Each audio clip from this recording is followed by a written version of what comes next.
Sapa Hati bersama Gus Agus. Sobat Dimas di Ajeng yang berbahagia. Dan yang ketiga kemarin adalah melaksanakan sholat malam. Memperbanyak sholat malam. Karena orang-orang yang hatinya bersih, keimanannya baik, gitu ya. Tujuan untuk hidupnya itu tinggi, ya, untuk mencapai dunia dan akhiratnya,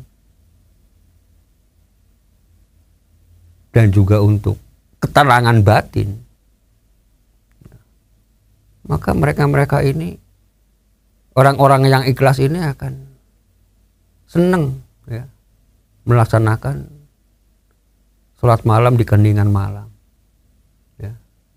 Disinilah ajang untuk bagaimana kita bisa merenungi diri kita sendiri.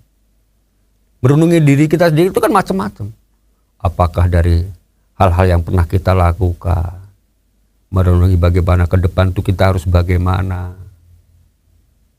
Ya. Orang-orang yang sering melakukan seperti ini kan mestilah orang-orang itu akan menjadi orang yang derajatnya akan ditinggikan. Kenapa? Dia akan merencanakan sesuatu itu pasti yang matang, nggak asal-asalan, nggak gerusah-gerusuh. Beda coba kalau kita melakukan satu plan dengan cara mendadak, didadak lah ibaratnya. Kalau orang yang sudah banyak pengalaman sih mungkin saja bisa, gitu kan. Tapi coba kalau plannya plan yang baru. Kan perlu pemikiran yang matang, perencanaan yang matang. Gitu kan? Pada saat orang melakukan sholat malam dengan perenungan yang di keningan malam, tanpa ada unsur ria dan lain sebagainya, karena ngapain mau ria ke siapa gitu kan. Ini kan mesti dalam hati dan pikiran itu akan jernih. Sehingga apa yang akan dilakukan esok atau plan-plan akan kita lakukan tuh terencana dengan baik. Oh, harus begini, harus begini, harus begini. Kalau begini dampak negatifnya apa, kalau begini dampak positifnya apa. Mesti pertimbangannya banyak. Sehingga akhirnya muncul satu kebulatan tekad. Oh, berarti besok harus begini. Banyak manfaat. Ini secara lahiriah, gitu ya. Belum kalau kita ngomong secara batiniah yang kadang-kadang faktor X-nya banyak. Yang di luar akal manusia itu sendiri. Apalagi disambung dengan yang keempat kan kemarin, dibarengi dengan mengingat Tuhannya, diperbanyak mengingat Tuhannya. Zikir wengi ingkang suwe, gitu kan. Dalam syairnya kan seperti itu. Ditambah lagi satu lagi kan, yang barusan tadi kita bicarakan juga kapan. Yaitu sering berkumpul dengan orang-orang yang baik. Jadi kalau 5 hal ini dilakukan, wah ya sungguh sangat istimewa. Ya siapapun ini akan menjadi orang yang sukses dunia akhirat pasti. Wis dijamin lah. Gak mungkin tidak. Ya. Kebahagiaannya itu akan dapat. Ya. Apa yang diharapkan itu mesti juga akan mudah terwujud. Mudah terkabul.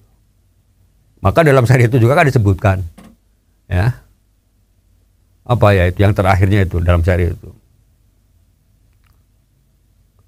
Apabila kelima ini bisa dilakukan, fa insyaallah taala nyembadani, gitu kan? Ya, nyembadani itu kan artinya apa-apa ya dicumponi, gitu kan, apa-apa dikabulkan. Nah itu. Ya, coba kembali kita kepada hal yang tadi. Kalau orang yang sudah mampu seperti itu, ya memang tingkatannya bukan, ya tingkatan beliau-beliau orang yang memang luar biasa. Ya kalau kayak kita sih masih jauh lah hal yang seperti ini ya. Tapi paling tidak ya kita berusaha, belajar untuk sedikit-sedikit mampu melakukan 5 hal tadi. Ya. Kalau orang yang sudah setidaknya walaupun tidak 5 itu bisa dilakukan dengan baik sekali, ya pasti orang itu akan lebih baik daripada orang-orang yang opo onone, opo biasa-biasa saja. Itu jelas lah. Ya. Karena kan Tuhan sendiri, Allah sendiri kan sudah berjanji, ya kan. Ya. Kalau kita memohon kan pasti Allah akan mengabulkan. Kan begitu. Tapi itu tadi, lama tidaknya itu kan tergantung daripada hati dan perbuatan kita sendiri. N5 tadi dilakukan seperti yang sesuai dengan apa yang dimaksud, ya secara otomatis lah, ya ucapannya idu geni gitu kan, ya idu geni ngerti ya mas ya, ya seucap nyata ya karena para wali itu dulu kan, kalau kita ngomong wali katanya itu ya ceritanya itu kan, ini mengucapkan A itu menjadi A gitu kan, B menjadi B, karena ucapannya dikabul. Langsung seketika itu juga, itu ya memang itu memang di luar, di luar seperti kita ini, memang sesuatu hal yang sudah, karena beliau itu ya memang ya, kalau kita ngomong makomnya juga beda gitu ya, walaupun kita ya juga bisa mencapai seperti itu dengan catatannya tadi, 5 hal itu bisa dilakukan dengan baik, ya pasti akan menjadi makom yang bisa seperti itu.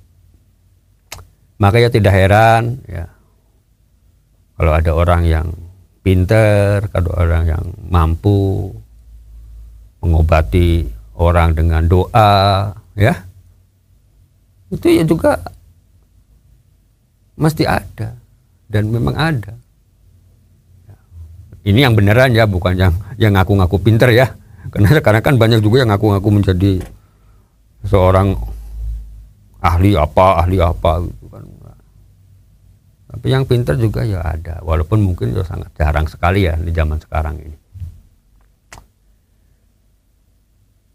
Sobat Dimas Diajeng yang berbahagia, kalau orang-orang yang seperti ini, itu sebetulnya kalau kita mau derajatnya itu jelas di dalam dunia saja itu jelas sudah sangat berbeda jauh. Ya, artinya apa? Sama orang lain akan dihormati, gitu kan? Kehidupannya akan sukses, hidupnya selalu damai, tentram. Sama orang lain ya saling menghargai, ya itu pasti akan seperti itu. Maka tidak hanya sekedar pada saat di dunia, sudah meninggal pun beliau-beliau ini kan tetap dihormati. Coba kalau kita lihat, ya banyak sekali kan orang-orang yang berziarah pada makam-makam para wali, gitu kan, para orang-orang soleh,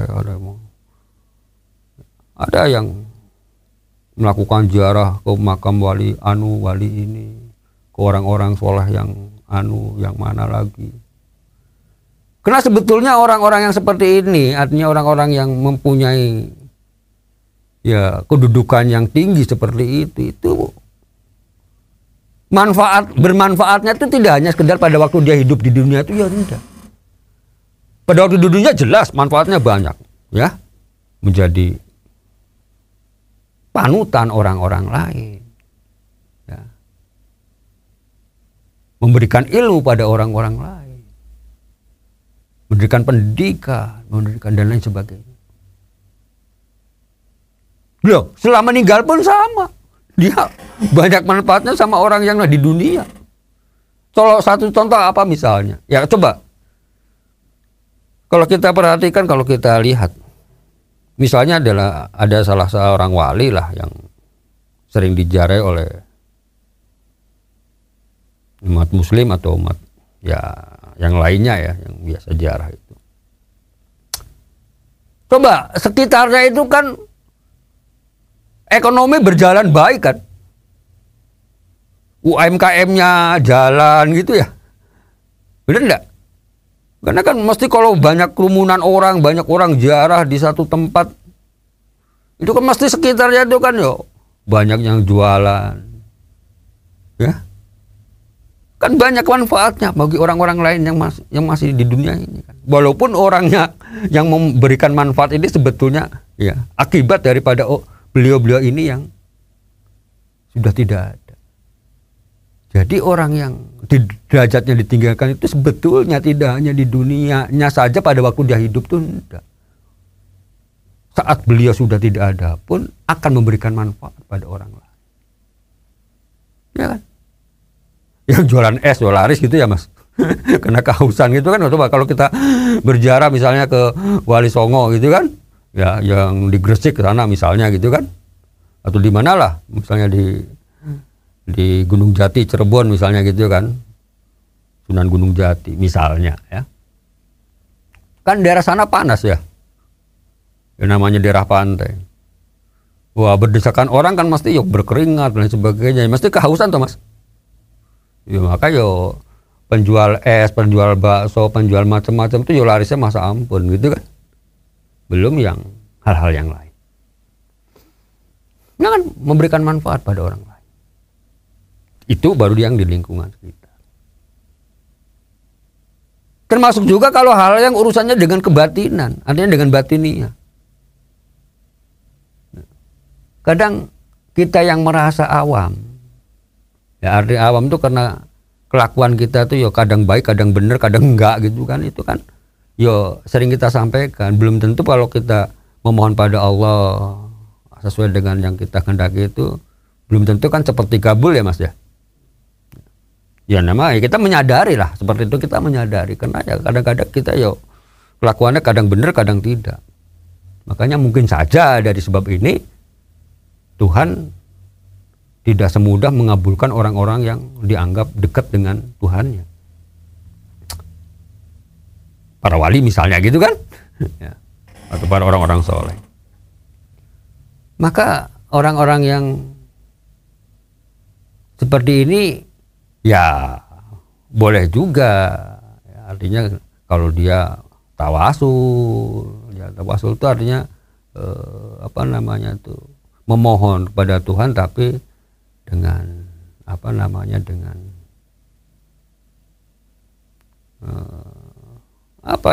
istilahnya tawasul itu kalau dalam bahasa Indonesia itu perantaraan ya, dengan perantaraan orang lain yang dianggap soleh, baik itu orang yang masih hidup maupun orang yang sudah meninggal.